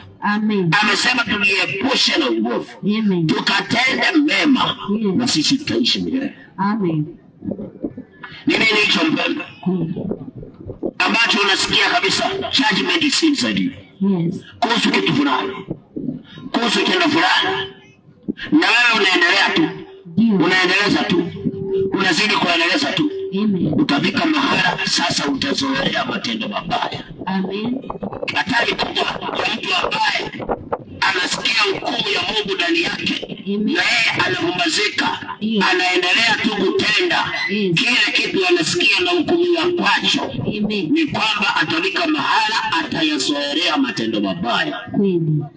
Sasa mtu akishazoea matendo mabaya, huyo ni mtu ambaye sasa amekuwa entitled for the wrath of God. Hawezi kusaidia tena. Ndio utumike hapa kwa kuzoea matendo mabaya. Ni vizuri mpendwa, uwe na hofu ya Mungu ndani yako. Ujaribu kuwa na hofu ya Mungu ndani yako. Kuna wakati Mungu alikuwa anaangalia watu. Anaangalia watu siku za Yeremia, akauliza Yeremia, hawa watu kwani hawaniogopi? Kwani hawaniogopi? Kweli. Kuna wakati Mungu anakuangalianga, anakuta vile umekuwa disturbed na kitu fulani. Anafikiria sasa hivi amekuwa disturbed yatawacha. Anakuta hata pamoja na kuwa disturbed haujawacha. Unaweza kuta mwanamke alitoka nyumbani na nguo kumbe haifai, haimtoshei. Sasa mchana mzima ameshinda tu akimtamuta, akijaribu muda mrefu. Mungu anasema sasa bila kuwa disturbed akikakesha kwa mtu mzuri. Anakuta kesho ndio sasa ameharibika. Kwanza ndio amevaa ile mbaya kuliko ile ya jana. Sasa Mungu akiangalia na shindwa, yani hata mwoga wangu hakuna. Hata hofu yangu haipo. Na kwa sababu hiyo akasema ndio maana mama anazuiliwa. Hebu soma Yeremia 5:20. Ni mangapi ambayo mpendwa moyo wako unakuhukumu kwayo, na wewe unaendelea kuyafanya? Ni mangapi ambayo moyo wako unakusikia kabisa unahukumika kwayo, na unazidi kuyafanya? You are pulling the wrath of God in your life. Unaendelea kuleta ghadhabu ya Mungu maishani mwako. Na unazidi kusukuma mbali upendo wa Mungu. Unazidi kusukuma mbali upendo wa Mungu. Na utakamilika kwenye hatari kama Kaini. Hata kama Kaini alilia, the love of God had already faded away. Kwa hiyo hata kama Kaini alilia, there was no place ya kusaidika. Hakuna. Ilikuwa haiwezekani. Kwa sababu ni mtu ambaye alisikia hukumu ya Mungu, na badala awache akasonga mbele, akaona wacha nijifiche. Kwa hiyo hata hofu ya Mungu akaikosa. Sasa wakati amemaliza kufanya maovu, akirudi Mungu akumsikiliza. Chunga sana mpendwa. Yasikike akakuta mabaya, Mungu akataa kusikiliza. Wakakuombea wachungaji wa hawa kule na kule, lakini Mungu akakataa kabisa. Kwa sababu Mungu atakuwa he has poured his love to you. Ameumwaga upendo wake kwako. Kiwango ya kwamba ulikuwa tu unasikia ndani yako kwamba hili ni kosa, hili ni kosa, hili ni kosa. Lakini unakuta pamoja na hiyo unazidi kuendelea tu, unazidi kuendelea. Sasa unafika mahala ambapo ghadhabu ya Mungu itashuka maishani mwako. Na ghadhabu ya Mungu ikishashuka maishani wa mtu ambaye alipumbazika, akadharau upendo wa Mungu, hawezi kusamehewa. Hawezi kusamehewa. Hebu soma neno la Mungu. Kitabu cha Yeremia 5:20. Ndio. Tangazeni neno hili katika nyumba ya Yakobo. Tangazeni neno hili katika nyumba ya Yakobo. Litangazeni katika Yuda kusema. Tangazeni katika Yuda kusema. Sikilizeni neno hili. Sikilizeni neno hili. Enyi watu wajinga msio na ufahamu. Mungu akaona watu anasema ni watu wajinga wasio na ufahamu. Mlio na macho ila hamuoni. Yani unaweza kuwa na macho na uoni. Unaona mtu fulani alifanya hiki na akateseka, na wewe uko na hiyo kitendo na unaendelea tu. Hiyo ni kumaanisha una macho na uoni. Mlio na masikio ila hamsikii. Uko na masikio lakini unaweza kusikii. Kuna wale unaweza kuta kwamba kuna kitu ulisikia kabisa. Kuna mtu aliteseka, alikuwa anafanya hivi na akateseka. Na kuna kuta the same behavior you have it. Yes. Baada ya kusikia Mungu anafikiria ukishasikia vile kulienda, utawacha, anakuta wewe hujawacha. Yes. Sasa anakuona kuwa mtu mjinga. Ndio. Watu Mungu. Ni nini hicho unaweza kuwa wewe? Ni tabia gani unaweza kuwa wewe uliona inatesa mtu na wewe uko ndani? Kwa nini nakubali kwa mjinga? Unatarajia mema wakati unafanya kitu ambacho ulishawahi kuona kinatesa mtu. Amen. Unatarajia makuu maishani na kuna tabia umeshasikia kwamba ilitesa mtu. Hata imefanya mtu amekufa. Lakini wewe unakuwa blind tu. Unakuwa mjinga tu, unapumzika, you continue. Ni hasara kubwa. Hasara kubwa. Tuwalike wapendwa. Tuachilie dhambi. Tuachilie uovu. Tusiendelee kuwa wajinga. Tuwe na hekima. Kama yamemtesa mtu mpendwa, hata yeye atakutesa. Kama tabia imemfanya mtu ameteseka, kama wewe una tabia hiyo, usifikirie kuna barabara nyingine. You will still suffer the same way. And it might be worse than that person. Kwa hiyo ni vizuri tusipumbazike. Amen. Tusiwe wajinga, tuna macho na hatuwezi kuona. Tuna masikio ila hatusikii. Ni hasara Mungu amekupa macho ili uone dhambi uepuke, lakini anakuta wewe una macho hata ukiona dhambi ni kama hukuona. Ni hasara Mungu amekupea masikio usikie habari ya mabaya mahali yako, lakini wewe unasikia na unasema nitasikilia kwa mwili. Kuna watu wanasema nitasikilia kwa mwili. Nitasikilia kwa mwili. Lakini wakianza kusikilia kwa mwili utakuta wanalilia Mungu. Wakiwa wamelazwa hospitalini utakuta wanalilia Mungu. Na vile alikuwa anasema atasikilia mwilini. Ni hasara mpendwa. Kwa nini tumute ghadhabu ya Mungu wakati Mungu anatupenda? Kwa nini tumute ghadhabu ya Mungu maishani wakati Mungu anatupangia mema wapendwa? Kwa nini tuyaharibu maisha yetu wakati Mungu ametutengenezea maisha? Kwa nini mpendwa? Amekupa nguvu, lakini kuna mambo anakuona unafanya na anajua kabisa hii unafanya umeshawahi kuona imetesa mtu mmoja. Hii unashiriki umeshawahi kusikia kuna mtu alishiriki na akateseka. Lakini wewe unakuwa tu mjinga, unazidi tu. Alafu unatarajia huko tunaenda mbele kuna mema yanatokea. Mpendwa ni ngumu. Haiwezekani. Hebu endelea hapo chini. Pale 5 Yeremia 22 nasema, Je, hamniogopi mimi? Hamniogopi mimi? Asema Bwana. Hamtatetemeka mbele ya uso wangu. Hamtatetemeka mbele ya uso wangu. Mimi niliyeweka mchanga kuwa mpaka wa bahari. Mungu aliweka mchanga kuwa mpaka wa bahari. Amri yangu kwa amri yake ya milele ya daima, ndio isiweze kupita. Hata inasemekana maji ya Indian Ocean, Mungu hakujenga wall yazuiliwe na wall, ameweka mchanga. Amen. Ukienda Lake Victoria hautapata ati Mungu amejenga ukuta mrefu Lake Victoria maji yasiingie kule kwingine, ameweka tu mchanga kadogo. Amen. Na anasema maji yanamwogopa Mungu yanatii hata yakiumuka bila wanasema Indian Ocean kuna masaa inasafiri inaenda maji yanapotea, kuna baki kama some places inakuwa ni dry no water, lakini hata yakirudi tena hayawezi kupita mpaka wa Mungu. Amen. Na hakuna wali nazuia. Hakuna. Na yale maji yakirudi yanarudi na nguvu mingi sana, yanarudi yakiwa na umuka yana roll, lakini hayawezi kupita mahali Mungu aliweka boundary. Yes. Na asiyeti ameweka boundary ya mawe, amesema ni mchanga. Amen. Imagine maji yakitii Mungu na yotii Mungu. Amen. Maji ya baharini yakiwa yanaogopa Mungu mpaka mahali Mungu ameweka mipaka hata kuendeje, na wewe bila kuna excuse zako. Ati nimeenda mpango wa kando kwa sababu ya mke wangu. mpango wa kando kwa sababu ya mume wangu. Amen. Nimeiba kazini kwa sababu ya bosi wangu. Amen. Nimefanya hivi kwa sababu ya hiki. Wanadamu wana vijisababu. Lakini Romans 1 ametuambia Mungu ameshatudhihirishia uungu wake na uwezo wake mpaka mambo yasiyoonekana amesaidia tumeyaona sisi. Tumeyaona sisi. Na anasema kwa hiyo njia hatuna excuse yoyote. Lakini kwa nini tunaendelea kufanya mabaya? Anasema ni kujinena kuwa wenye hekima na tunapumzika. Mioyo yetu inatiwa ujinga, badala tugeuke tumwombe Mungu, tusimame katika pendo la Bwana, tuone baraka za Mungu. Tunapumzika, yale mabaya tunajua ni mabaya, tunaendelea kuyafanya. Mtu wa Mungu. Kwa hiyo unaacha maji yanaomba Mungu, nayo unakosa kuomba Mungu. Kwa hiyo nakubali Indian Ocean inatii sauti ya Mungu. Na wewe mwanadamu uliumba kwa mfano wa Mungu. You don't obey the voice of God. Na Mungu anakupenda. Anakupenda mpaka anasababisha unasikia roho yako inakuhukumu.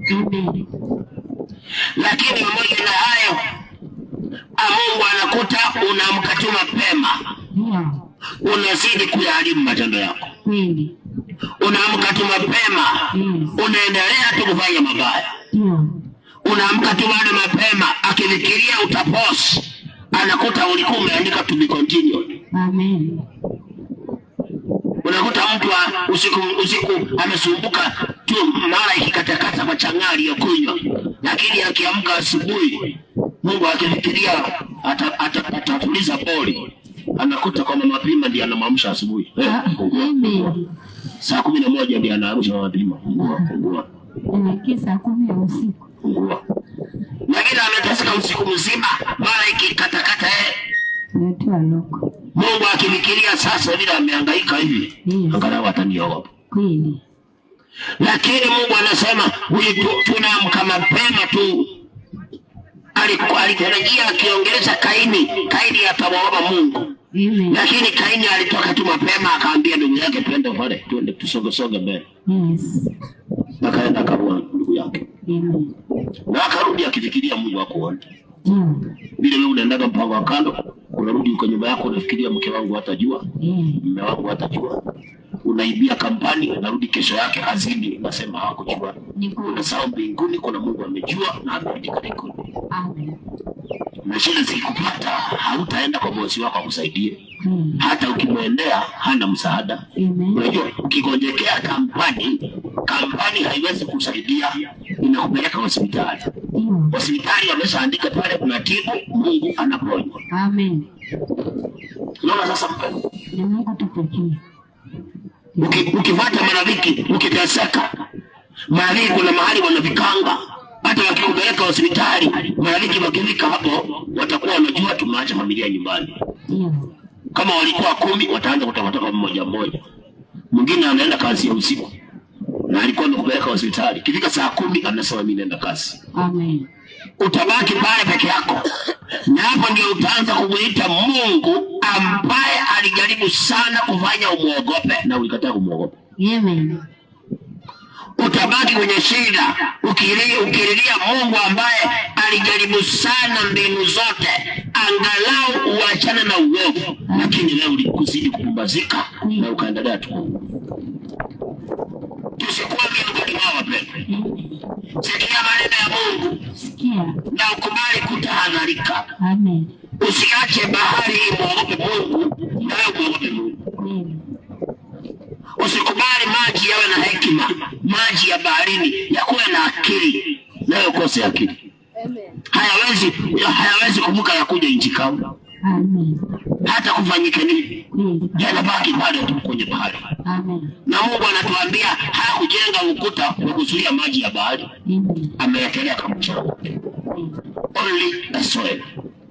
But the waters obey the voice of God. In Genesis chapter 1 alitenganisha maji na maji. Mengine akayaweka mbinguni, mengine akasema aliyaweka yakuwe bahari. Na kuanzia siku hiyo imetii. Haiwezi ruka. Lakini sisi hatujatii. Tunaruka mipaka ya Mungu. And God extends his love to us. kwa kutuwekea judgment inside the heart. Amen. Akitarajia tukisikia hukumu ya roho zetu. Mpaka wengine unakuta mpaka moyo unakuuma. Hata wengine Mungu anakupenda mpaka ukitaka kufanya kosa unagonjeka. Unasikia unagonjeka. Lakini pamoja na kugonjeka unaambia Mungu, wewe unijui wewe. Mimi ni mtu wa kujitia nguvu. Pamoja na kugonjeka unaamka tukimasomaso. Unaenda kutenda dhambi. Mungu atusaidie. Na Mungu amejaribu mbinu zote ya kudhibiti usitende dhambi. Amen. Sasa yakikuta mabaya atakusaidia kweli? Yes. Kama hata pamoja na kuwa mgonjwa ulienda kwa dhambi. Ni kweli. Sasa yakikuta mabaya Mungu atakusaidia kweli? Hata. Unakuta mtu na mguu wake umeumia, ndio huyo tu anajivuta mpaka kwa uzinzi. Na Mungu labda anaweza kwa alifanya mguu umia aone kama huyu mtu anaweza zuia hii mambo. Anakuta unavuta tu mguu mpaka ndani ya lodging. Sasa yakisha kupata mabaya pale, can God help you? He cannot. Amen. Hawezi. Wapenda tumwombe Mungu. Na tuwe na hekima. Na yale mambo tunahukumika kwayo ni sauti ya Mungu ndani yetu, tuachane na hiyo mambo. Amen. Tuachane na huo uovu. It is the voice of God. When your heart judges you, that is the voice of God. And it's a demonstration of the love of God. And it's an hindrance of God for you not to sin against him. Ndio kesho yako isiwe mbaya. Angalau kesho yako iwe nzuri. Lakini Mungu akiangalia akaona wakati wa Yeremia akasema wale watu ni wajinga. Kwa maana masikio wanayo hawasikii. Macho wanayo na hawaoni. Anasema hawa watu kwani hawaniogopi? Na kwani hawatatetemeka mbele yangu? Mimi niliweka bahari na nikaweka mchanga. Unazuia maji ya bahari hata yakiumuka hayawezi kuvuka hiyo maji. Anauliza kwani hamtetemeki hata mbele yangu? Mtu wa Mungu. Hata Mungu pekee mtetemekei. Baada uache sababu unajificha kwa maji. Unaenda kunywa, kuna mwingine ametishiwa na mke wake. Akaambia ukiendelea kulewa mimi nitahama. Sasa anaenda kayapa, anakunywa kayapa. Kuna mkono chini kitu saumu. Sasa anakuja nyumbani sasa. Nyumbani sasa. Akifika nyumbani sasa aongei. Mama akimuuliza hakuna sukari, aongei sasa mikono bishana na mikono. Maana sasa hapa mama anaweza jua. Kuzidi kukaribika. Na kwa sasa ni bubu ni kutumia tu mikono sasa. Hakuna kuongea. Mtu wa Mungu. Uzidi kupatikana. Hii ni hasara kubwa. Kwa sababu siku moja utaharibika tu. Dhambi na kisa. Utaharibika na Mungu atakutetea. Atakuacha. Kwa sababu amekuwa akikusaidia. Amekuwa akikutamani na wewe unaonekana tu unaendelea tu. Ndio. Mtu wa Mungu. Ni wangapi wanafanya hivyo na wanasikia hata sasa hivi? Ni kweli. Hata mwingine unakuta anapiga raundi saa 3 ya usiku bado anapiga raundi. Si raundi anapiga, anajaribu hiyo changa ishe. Hiyo hapo ishe. Amen. Anapiga raundi kwa changa ishe. Ndio akijua nyuma bibi kazi yake anaendelea kuiba. Hasara. Na kitu kenyewe ni cha kuharibu pesa. Si ndio inaweza pesa. Kinaharibu pesa, kinaharibu afya na kinaharibu pia Mungu. Amen. Dhambi ni mbaya. Sin destroys your money. It destroys your health. Amen. And it robs you of the glory of God. Dhambi inatesa. Huwezi kukaa na dhambi na ukae na Mungu. Na Mungu anakuwa. Na huwezi kaa na dhambi na ukae na pesa. Huwezi kaa na dhambi na ukae na afya. Amen. Inaharibu vitu vyote. Ndio. Unabaki zero.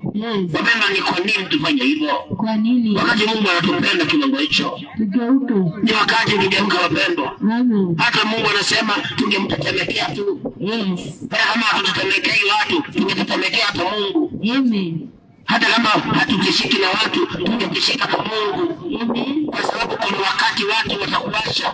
Ndio. Na watu watakapokuacha, utaanza kuita Mungu. Kweli. Na Mungu na yeye atakuwa na rekodi ya maisha yako. Amen. Ataanza kuipekua. Ndio. Aone ulikuwa unafanya nini. Je, ataona nini kwa rekodi yako? Amen. Ni wakati tubadilike wapendwa. Na mimi nimekueleza leo kuna mambo unasikia unahukumika kwayo. Why can't you stop it? Kwa nini usiache mpendwa? Na vile Mungu amekupenda mpaka anaweka judgment ndani ya roho yako. Moyoni mwako unasikia kabisa you are disturbed. Hauna amani ukifanya. Kwa nini uendelee mtu wa Mungu? Mbona unataka maisha yako ibadilike? Iende pande ile opposite. Sikiliza vile Mungu anaambia Yeremia. Wakati tunafanya mambo bila kumwomba Mungu, we change our life. Amen. And from the positive side to the negative side. From the place of blessing to the place of curse. Amen. Sikiliza neno la Mungu linasemaje? Yeremia 5:23 inasema, ndio, lakini watu hawa wana moyo wa kuasi na ukaidi. Watu wana mioyo ya kuasi na ukaidi. Wameasi. Wamekwenda zao. Wala hawasemi mioyoni mwao. Basi na tumche Bwana Mungu wetu. Si hata nimefanya hii mambo mara miaka mingi na sijapata faida. Si hata tu nibadilike. Yaani Mungu anatarajia asikie unasema, si nimefanya sana hii mambo. Si hata tu nibadilike sasa. Let me just change. Na tumche Mungu, lakini nakuta bado moyo umekuwa ni wa kuasi. Yaani hata ukisikia madhara ya dhambi unakuta bado naamka tu uendelee. Hausikii haja ya kugeuka. Sasa utaonaje mema kama kuna vile ambavyo dhambi inakutesa wengine na umepata ushuhuda, lakini you just continue.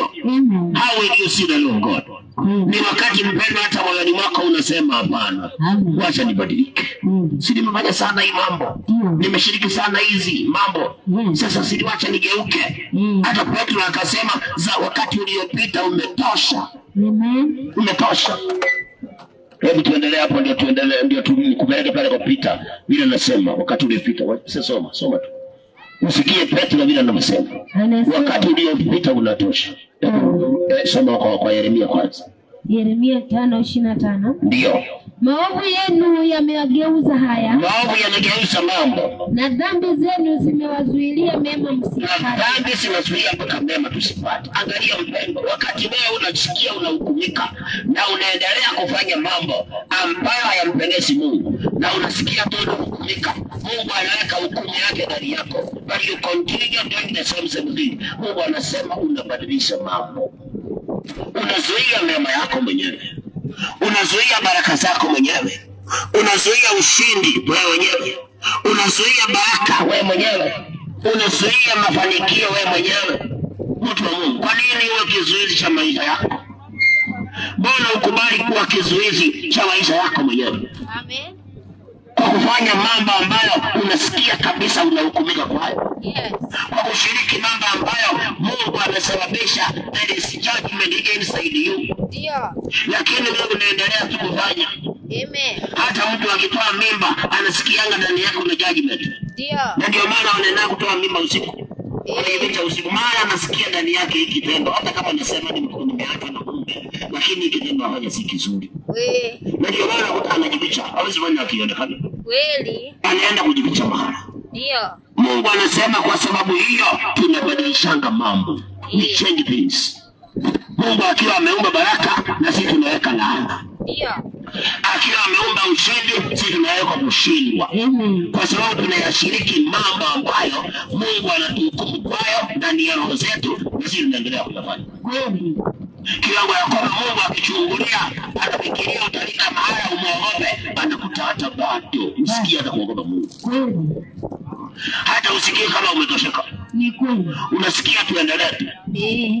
Kama unaweza kuta mtu saa moja saa hii unakuta saa hii mtu anapata reli mpaka Sinai.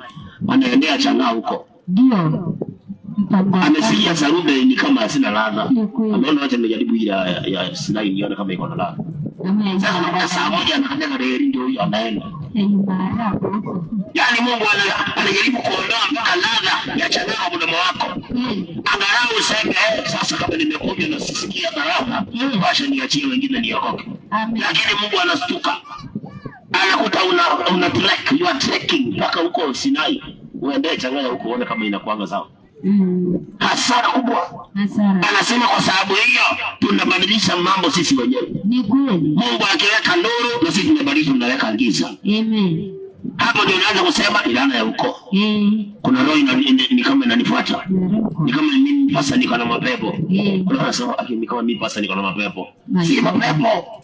Ni dhambi umebeba. Amen. Na si jiwezi acha. Unaweza acha tu ukiamua. Kwa jina la Yesu. Kwa sababu hata ukifanya unasikia kama unahukumika. Amen. Nimekwambia when your heart against you, it is a testimony that what you are doing, you are able to refrain. Uko uwezo wa kuacha. Na ndio maana moyo wako ndio unakuhukumu. Because your heart is the driving factor of your character. Amen. Moyo wako ndio unayetaka matendo yako.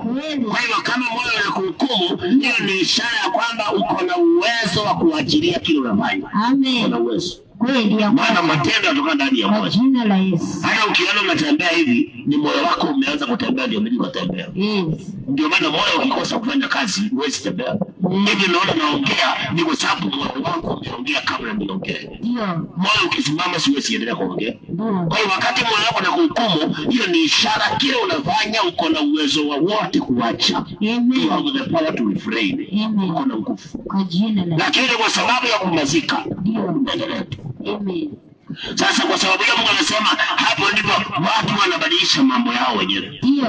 Na wanazuia mema maishani mwao.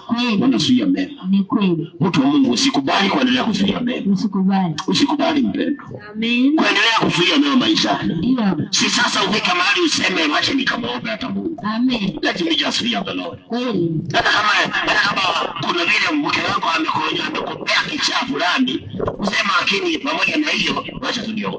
Amen. Hata kama kuna vile kazini kunaenda, lakini usinasema hapana. Hata kama kunaenda hivyo kazini, wacha tunioe Mungu. Let just fear the Lord.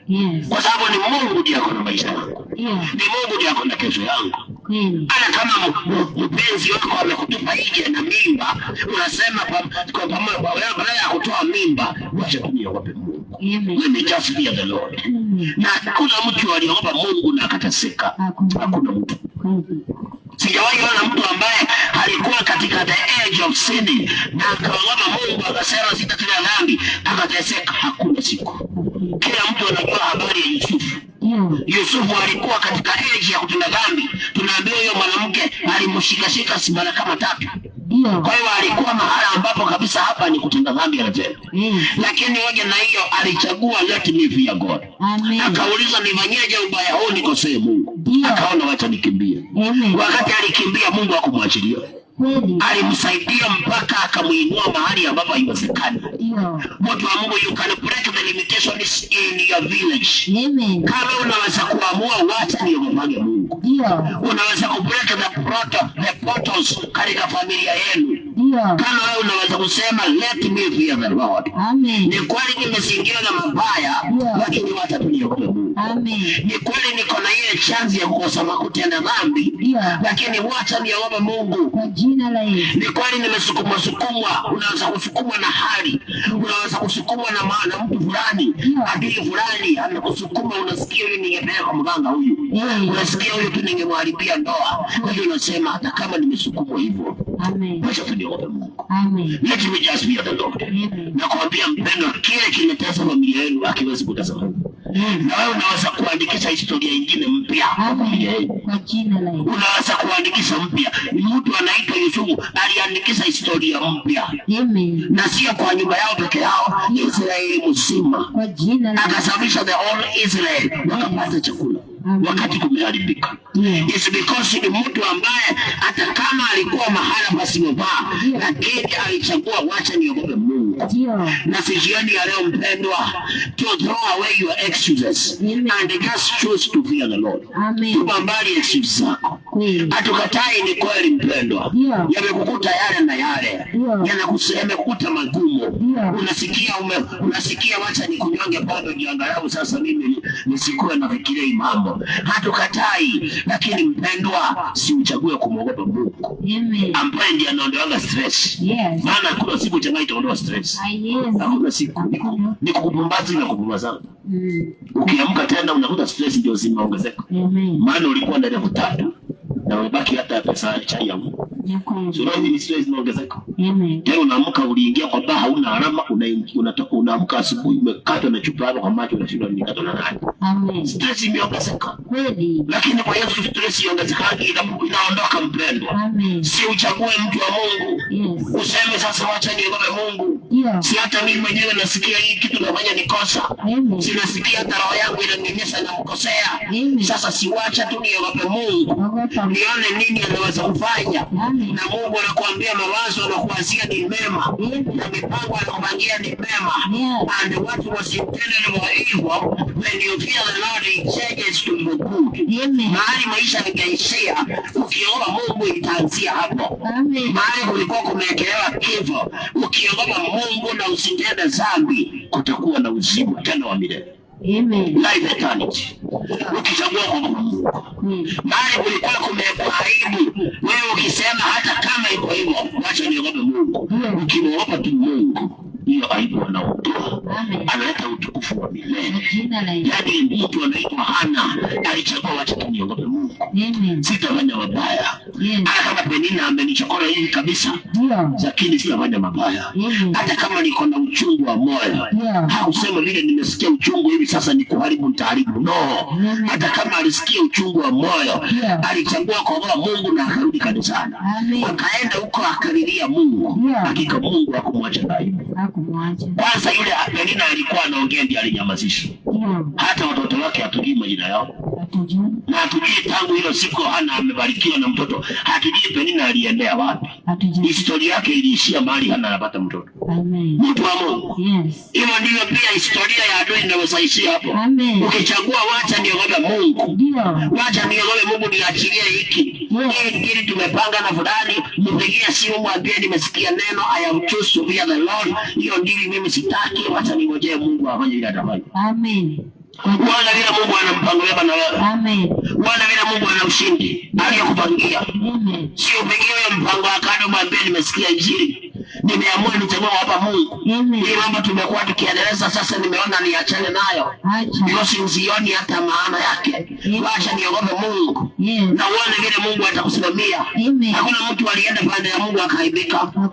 Paulo anasema katika Warumi 10 ya kwamba kila muaminie hatayariki. Hakuna kutahayarika kwa mtu anaamini Mungu. Hakuna mtu wa Mungu. Sio chagua kuogopa Mungu. Kwa nini unajilazimisha kutenda dhambi? Why you force yourself to do what is not right? When your heart is still judging you. Ni hasara mpendwa. Ukijilazimisha kutenda mabaya. Ni hasara sana. Kwa sababu tunazuia mema. Tunapendua maisha yetu. Tunayatoa pande ya baraka. Tunaweka pande ya mabaya ya laana. Haifai mpendwa. Akasema kwa sababu ya hiyo wamependua mambo wenyewe. Na sasa wamezuia mema maishani mwao. Usikubali kuendelea kuzuia mema. Usikubali mpendwa. Na ndio nakuachia maneno ya Petro aliwaambia watu katika kitabu cha Petro wa kwanza 4. Sikiliza mpendwa. Petro anasema sasa wakati uliopita umetosha. Na mimi ndio maneno nakuachia siku ya leo. Kwamba mpendwa wakati uliopita mpendwa umeshatosha. It is now enough. Choose to fear the Lord. Choose to fear the Lord. Chagua tu muogope Mungu. Na uachilie yale mambo ambayo hayapendezi Mungu. Chagua mpendwa. Siku zilizopita zimeshatosha. Zimetosha kuendelea kufanya mambo hayana maana. Mambo yasiyompendeza Mungu. Sasa wakati uliobaki ni sisi tuchague kuogopa Mungu wetu. Na kushika yale yanayompendeza. Tuone nini ametupangia maishani. Na yeye anasema ametupangia mema. Sio tugeuke mpendwa. Somo la Mungu tuweze kumaliza. Kitabu cha waraka wa kwanza wa Petro 4:2 inasema tangu sasa msiendelee kuishi katika tamaa za wanadamu bali katika mapenzi ya Mungu. Wakati wenu uliobaki wa kukaa hapa duniani. Maana wakati wa maisha yetu uliopita unatosha kwa kutenda mapenzi ya mataifa. Kuishi katika uzinzi. Yaani kuishi kwa uzinzi mpendwa wakati umeshapita. Tamaa. Kukaa kwa tamaa hiyo siku zimepita mpendwa. Ulevi. Mambo ya ulevi Mungu anakuambia wakati uliopita sasa uliofika ni kuachana na ulevi. na karamu za kula na kunywa vileo kupindukia. Na kuelekea kwa hizo makaramu za pati za vileo yote ya kupindukia. Mungu anasema ni masaa umefika, tuachane na vitu kama hiyo sasa. Ibada ya haramu ya sanamu. Na hizo maibada za sanamu. Mungu anasema the time is now, we live it. Sasa tufanye the will of God. Akasema tangu sasa msiendelee tena. Na mimi nakuachia the same words. Mtu wa Mungu, tangu sasa usiendelee kuishi katika tamaa za mataifa. Yaani unasikia roho yako inakuhukumu, lakini unasikia watu wengine wanasema ndio system. Unasema wacha tuendelee na system. Hapana. Wakati umefika sasa mpendwa, ni wa kuacha na mataifa na kuanza kufanya mapenzi ya Mungu. Kufanya mambo yanampendeza Mungu. Ili tusije tukampendua mema kwa mabaya. Tusije tukafanya maisha yetu yakaharibika. Tusije tukawa sababu ya laana. Mtu wa Mungu, siku zilizopita zimetosha kuendelea kwa uzinzi. Ukisema ati nampiga mke wangu lesoni, nataka ajifunze lesoni. Sasa nimechukua mpango wa kando. Mtu wa Mungu, ni hasara. Unampa lesoni lakini mbinguni unafunga baraka zako. Unafunga baraka zako. Mwanamke naye anasema mume wangu amejifanya mjanja, utatafuta mpango wa kando. Nimeonyesha hata mimi ni mjanja mwenyewe. Ni kweli unamuonyesha wewe ni mjanja, lakini mbinguni unafunga baraka zako. Mbinguni unafunga mema yako. Mungu anasema sasa siku zilizopita zimeshatosha. Kuenenda katika mambo ya unafi, mambo ya ulevi na usherati, mambo ya tamaa mbaya na ibada ya sanamu. Anasema vileo vya kupindukia. Sasa hiyo masaa mpendo imetosha. Wakati huo mpendo umeshatosha. Wakati uliobaki ni kuchagua. Wacha tumuogope Mungu na tukafanye yale yanayopendeza Mungu. Tuone ni nini ambacho ametuumbia maisha. Tuone ni nini ambacho amekimefanya akatuweka hai. Wengine wakawa sisi tunabaki hai. And we can comprehend and see what is that made God to live us alive. Kwa sababu haiwezekani wengine wakakufa mimi nikabaki hai, na iwe ni kwamba nilibaki niteseka. Haiwezekani mpendwa. Wengine wakaangamia usiku mimi nikabaki mzima, ati iwe ni kwa sababu ya kuteseka. No, mchagua kumcha Bwana. Achilia dhambi mpendwa, achilia matendo ya mataifa, tabia ambazo hazipendezi Mungu, achana nazo. Yale mambo unasikia unahukumu kumka kwayo, wachana nayo. Choose to fear the Lord, na ukafanye yale ambayo yanampendeza. Na hapo ndipo mema utayaona, ushindi utauona, mwisho wake utakuwa na nafasi ya uzima wa milele. Mwenye masikio nasikia haya. Naona usiku umeingia, ungependa tuachie hapo. Aliyeandikiwa kusikia najua amesikia. Sasa mpendo, usiendelee kwenda kwa hizo tabia. Sasa ni masaa ya kuachana na mambo mabaya na kuchagua kumcha Bwana na kufanya yale yanampendeza, kushika amri za Mungu ili tuone mema ya Mungu na tupate uzima wa milele. In the name of Jesus. Nataka tuweze kuomba Mungu akatusaidie tusizoee matendo mabaya. Ndio ombi nataka tuombe. Wewe ukitusikiliza napoomba na wewe jiombe. Mwambie Bwana, nisaidie tu nisizoee matendo mabaya. Nisije nikajikuta babaya. Naomba tu unisaidie tu. Niachilie yale matendo mabaya. Angalau nibadilike. Niwe pande ya kuogopa. Niwe pande ya wale wanakuogopa. Ndio niweze kuona mema. Kwa sababu ndio njia ya kuona mema mpendo. Ni kuchagua kuwa pande ya watu wanaoomba Mungu. Kutoka pande ya watu wanaozoea mabaya. Tuwe pande ya watu wanaoomba Mungu. Tutaona mema kwa jina la Yesu. Mara ulipo. Amina tuombe. Baba, katika jina la Yesu Kristo, nasema ni asante kwa mambo na fadhili zako. Asante kutupenda na kutulinda. Asante kutukirimia kibali na nafasi Jehova ya kushiriki neno lako mahali hapa. Asante kwa wale umegusa wakasikiliza. Pokea sifa na utukufu. Tunaamini ya kwamba unaenda kutenda. Baba, tumejiweka mikononi mwako. Sisi pamoja na wasikilizaji. Tunaomba utubadilishe sote. Utugeuze Jehova. Tusiendelee kuhesabika miongoni mwa watu wapumbavu ambao hawakuongozi wewe, ambao hawakuchi wewe. Tunaomba utugeuze Bwana, tukahesabike miongoni mwa wale wanakucha wewe. Tuhesabike miongoni mwa wale wameachana na madhambi, walioachana na matendo mabaya, ili tuone msaada wako Bwana. Jawa tunaomba utusaidie sote, tusizoee matendo mabaya. Baba utusaidie katikati ya marafiki, katikati ya dunia hii, tusizoee matendo mabaya. Tugeuze maifadha, tutoe miongoni mwa wale watu Bwana waliozoea matendo mabaya. Tuweke kwenye vikundi Jehova ya watu waliokuongoza wewe, wakaachilia matendo mabaya katika jina la Yesu.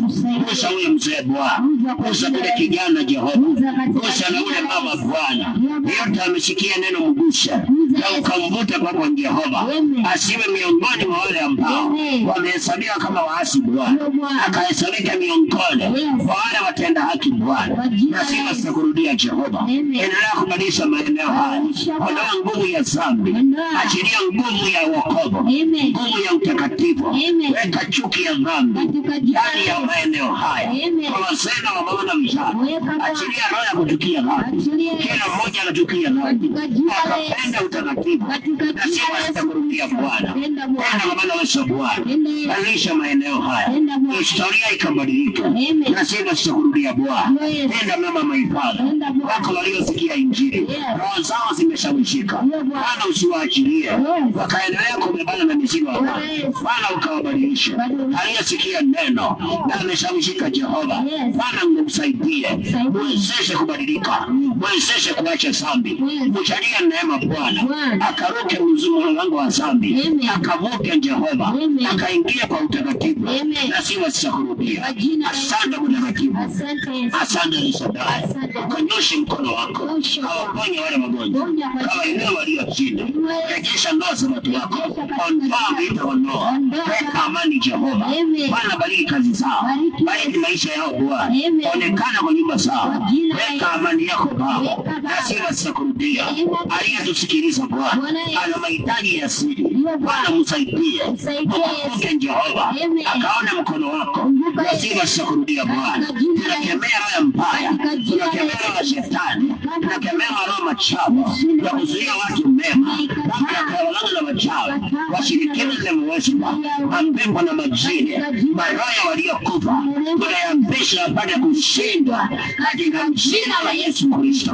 Bwana Yesu tawala, tawala hata maeneo haya, mahali sauti zinawika. Bwana Yesu tawala, uondoe utawala wa shetani, utawala wa mateso, utawala wa dhambi, utawala wa giza. Bwana ukaondoe shetani ashindwe katika jina la Yesu Kristo. Waganga washindwe katika jina la Yesu Kristo. Kila mwenye nia mbaya akapate kushindwa katika jina la Yesu Kristo. Bwana tunakuinulia watu wa maeneo haya, kila mmoja aishi maisha uliyompangia, maisha ya kupangiwa na watu wa giza, tunakemea ipate kushindwa katika jina la Yesu Kristo. Bwana Yesu tawala, kila mmoja akaone mema, na siwa sitakurudia.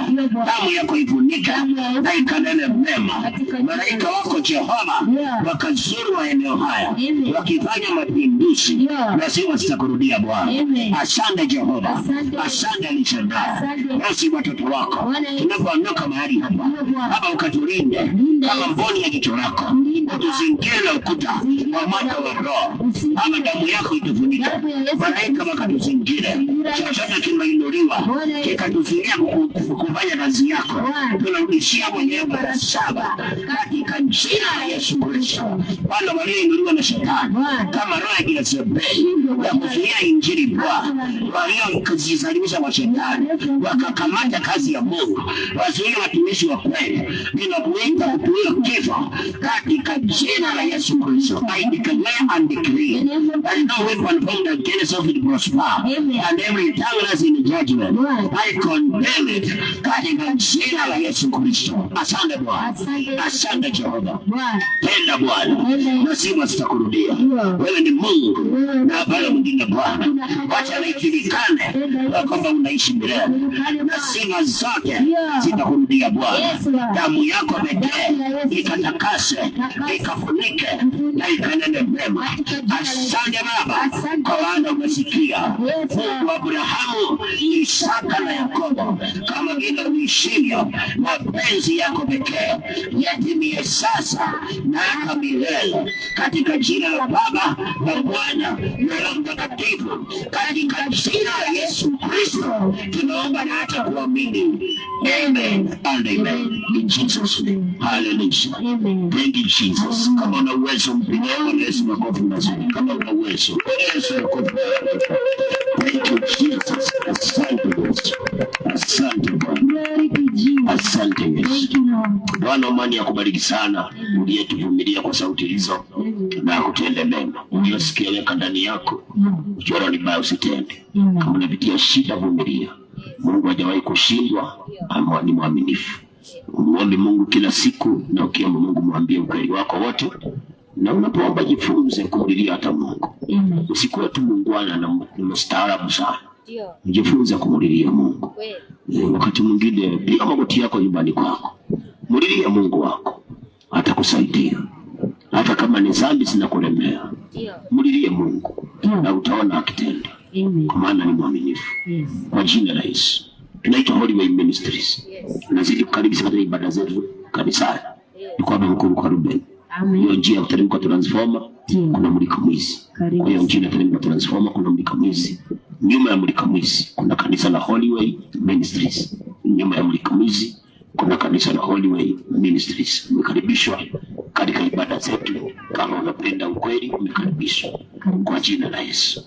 Wale wanasikiza redio Ruben FM every Friday kuanzia saa 1 baada ya news ya jioni, unaweza kusikiliza Ruben FM ukasikia mafundisho zaidi kama hayo, ukazidi kuelimika na kufahamu neno la Mungu zaidi, na itakuwa ya muhimu sana kwa jina la Yesu. Wale wanapatikana mtandaoni kwenye mtandao kijamii any platform, unaweza tuandika Holyway Kenya kwenye mtandao kijamii mahali popote pale, ukiandika Holyway Kenya utapata pia mahubiri zaidi sehemu kama hizo, ambaye ataweza kusaidia sana na ukasaidika na ukamjua pia Mungu sana, kwa sababu tunahubiri neno la Mungu vile limeandikwa.